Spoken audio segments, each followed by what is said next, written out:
Hormuz കടലിടുക്കിനെ ചുറ്റിപ്പറ്റിയുള്ള സംഘർഷങ്ങളും middle ഈസ്റ്റിലെ അനിശ്ചിതത്വങ്ങളും ലോക ഊർജ്ജ വിപണിയെ വീണ്ടും ആശങ്കയിലാഴ്ത്തുകയാണ്. പ്രത്യേകിച്ച് ഇന്ത്യ, ചൈന തുടങ്ങിയ ഏഷ്യൻ രാജ്യങ്ങൾക്ക് ഇപ്പോൾ ഏറ്റവും പ്രധാനപ്പെട്ട വിഷയം വിലക്കുറഞ്ഞതും സ്ഥിരമായി ലഭിക്കുന്നതുമായ എണ്ണയും വാതകവുമാണ്. ഇന്ധന ആവശ്യങ്ങൾ തുടർച്ചയായി വർദ്ധിച്ചുകൊണ്ടിരിക്കുന്ന സാഹചര്യത്തിൽ പല ഏഷ്യൻ രാജ്യങ്ങളും റഷ്യയിൽ നിന്ന് കൂടുതൽ എണ്ണ വാങ്ങുകയാണ്. പാശ്ചാത്യ രാജ്യങ്ങൾ റഷ്യക്കെതിരെ ഉപരോധങ്ങൾ ഏർപ്പെടുത്തിയിട്ടുണ്ടെങ്കിലും അതൊന്നും പല ഏഷ്യൻ രാജ്യങ്ങളെയും വലിയ രീതിയിൽ ബാധിച്ചിട്ടില്ല എന്നാണ് വിദഗ്ധർ പറയുന്നത്. ഇപ്പോൾ ലോകത്തെ പല ഭാഗങ്ങളിലും ഡാർക്ക് ഫ്ലീറ്റ് എന്ന പേരിൽ അറിയപ്പെടുന്ന ഒരു ടാങ്കർ ശൃംഖല ഏറെ ചർച്ചയാകുന്നുണ്ട്.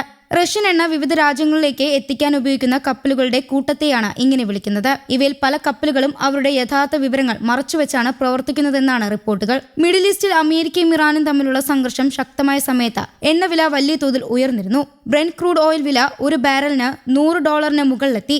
എന്നാൽ പിന്നീട് അമേരിക്കയും ഇറാനും തമ്മിൽ വീണ്ടും ചർച്ചകൾ ആരംഭിച്ചതോടെ എണ്ണവിലയിൽ കുറച്ച് ആശ്വാസം ലഭിച്ചു. ഇപ്പോൾ വില ഏകദേശം $93 അടുത്താണ്. എന്നിരുന്നാലും ഹോർമൂസ് കടലിടുക്കിലെ പ്രശ്നങ്ങൾ കാരണം മിഡിൽ ഈസ്റ്റിൽ നിന്നുള്ള എണ്ണയും വാതകവും ഏഷ്യൻ രാജ്യങ്ങളിലേക്ക് എത്തുന്നതിൽ തടസ്സങ്ങൾ നേരിടുകയാണ്.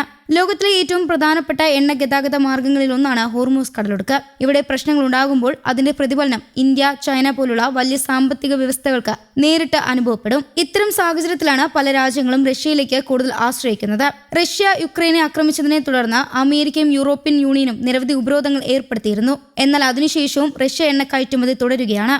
ഇന്ത്യ ഇതിന്റെ പ്രധാന ഉദാഹരണമാണ്. 2022 ഇന്ത്യ റഷ്യയിൽ നിന്ന് വാങ്ങിയ എണ്ണയുടെ അളവ് വളരെ കുറവായിരുന്നു. എന്നാൽ ഇപ്പോൾ അത് വലിയ തോതിൽ വർദ്ധിച്ചിട്ടുണ്ട്. വിലക്കുറവും സ്ഥിരമായ വിതരണവും ഇന്ത്യയെ റഷ്യ എണ്ണയിലേക്ക് കൂടുതൽ അടുപ്പിച്ചു. ചൈനയും ഇതേ വഴിയാണ് മുന്നോട്ട് പോകുന്നത്. റഷ്യയിൽ നിന്ന് വലിയ അളവിൽ എണ്ണയും വാതകവും വാങ്ങുന്ന പ്രധാന രാജ്യങ്ങളിലൊന്നാണ് ചൈന. മറ്റു പല രാജ്യങ്ങളും കടൽ മാർഗം എണ്ണ എത്തിക്കുമ്പോൾ ചൈനയ്ക്ക് റഷ്യയിൽ നിന്ന് പൈപ്പ് ലൈൻ വഴി എണ്ണയും വാതകവും ലഭിക്കുമെന്നാണ് പ്രത്യേകത. ഇന്തോനേഷ്യയും ഇപ്പോൾ റഷ്യയുമായി പുതിയ എണ്ണ കരാറുകൾ ആലോചിക്കുകയാണ്.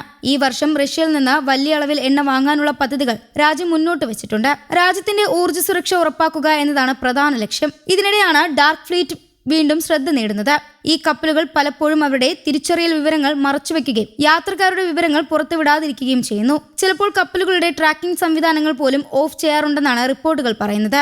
മലേഷ്യയുടെ തീരപ്രദേശങ്ങളിൽ ഇത്തരത്തിലുള്ള എണ്ണ കയറ്റുമതി പ്രവർത്തനങ്ങളുടെ പ്രധാന കേന്ദ്രങ്ങളൊന്നായി മാറിയെന്നാണ് വിവിധ പഠനങ്ങൾ സൂചിപ്പിക്കുന്നത്. ചില കപ്പലുകൾ അവരുടെ യഥാർത്ഥ സ്ഥാനം മറയ്ക്കാൻ തെറ്റായ വിവരങ്ങൾ നൽകിയതായും കണ്ടെത്തിയിട്ടുണ്ട്. ഇതിൽ മറ്റൊരു വിഭാഗമാണ് സോംബി ഷിപ്പുകൾ എന്നറിയപ്പെടുന്ന കപ്പലുകൾ. പഴക്കമേറിയതും പലതവണ പേരുമാറിയതുമായ കപ്പലുകളെയാണ് ഇങ്ങനെ വിളിക്കുന്നത്. ഇവയുടെ യഥാർത്ഥ ഉടമസ്ഥതയും പ്രധാന രീതികളും പലപ്പോഴും വ്യക്തമാക്കാറില്ല.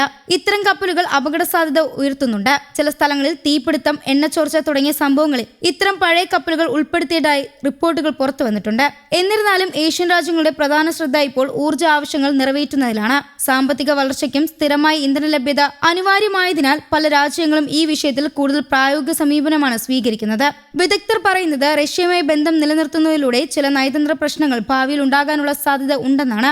അമേരിക്കയും യൂറോപ്യൻ രാജ്യങ്ങളും റഷ്യയെക്കുറിച്ച് കടുത്ത നിലപാട് തുടരുന്നതിനാൽ റഷ്യയുമായി കൂടുതൽ അടുത്ത് പ്രവർത്തിക്കുന്ന രാജ്യങ്ങൾക്ക് സമ്മർദ്ദം നേരിടേണ്ടി വരാം. അതേസമയം റഷ്യയുമായി ബന്ധപ്പെട്ട കപ്പലുകളുടെ പ്രവർത്തനങ്ങൾ കൂടുതൽ സൂക്ഷ്മമായി നിരീക്ഷിക്കേണ്ടതുണ്ടെന്നും വിദഗ്ധർ മുന്നറിയിപ്പ് നൽകുന്നു. കാരണം എണ്ണ ഗതാഗതം മാത്രമല്ല, മറ്റു സുരക്ഷാ പ്രശ്നങ്ങളും ഇതുമായി ബന്ധപ്പെട്ട് ഉയരാൻ സാധ്യതയുണ്ട്.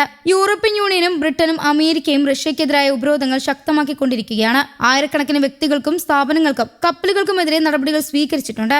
അന്താരാഷ്ട്ര സമുദ്ര നിയമങ്ങൾ കാരണം പല കപ്പലുകൾക്കെതിരെയും നേരിട്ട് നടപടി സ്വീകരിക്കുന്നത് എളുപ്പമല്ല. വ്യക്തമായ നിയമലംഘനം തെളിയിക്കാതെ ഒരു രാജ്യത്തിന് കപ്പൽ നടത്താനോ പിടിച്ചെടുക്കാനോ കഴിയില്ല. ഇതുമൂലം റഷ്യയുമായി ബന്ധപ്പെട്ട നിരവധി കപ്പലുകൾ ഇപ്പോഴും ലോകസമുദ്രത്തിൽ സജീവമായി പ്രവർത്തിക്കുന്നുണ്ട്. ഏഷ്യൻ രാജ്യങ്ങൾക്ക് മുന്നിലുള്ള വെല്ലുവിളി വളരെ വ്യക്തമാണ്. ഒരു വശത്ത് വില കുറഞ്ഞതും വിശ്വസനീയമായ എണ്ണ വേണം. മറുവശത്ത് ആ എണ്ണ എത്തിക്കുന്ന കപ്പലുകളുമായി ബന്ധപ്പെട്ട സുരക്ഷാ ആശങ്കകളും രാഷ്ട്രീയ സമ്മർദ്ദങ്ങളും വർദ്ധിച്ചുകൊണ്ടിരിക്കുകയാണ്. എന്നിരുന്നാലും നിലവിലെ സാഹചര്യത്തിൽ ഇന്ത്യയും ചൈനയും ഉൾപ്പെടെയുള്ള പല രാജ്യങ്ങളും ഒരു കാര്യത്തിന് മുൻഗണന നൽകുകയാണ്: അവരുടെ ജനങ്ങൾക്കും സമ്പദ് വ്യവസ്ഥയ്ക്കും ആവശ്യമായ ഇന്ധനം ഉറപ്പാക്കുക. ആയതിനാലാണ് റഷ്യൻ എണ്ണ ഇപ്പോഴും ഏഷ്യൻ വിപണിയിൽ പ്രധാന സ്ഥാനം തുടരുന്നത്. News desk, Kerala Kaumudi.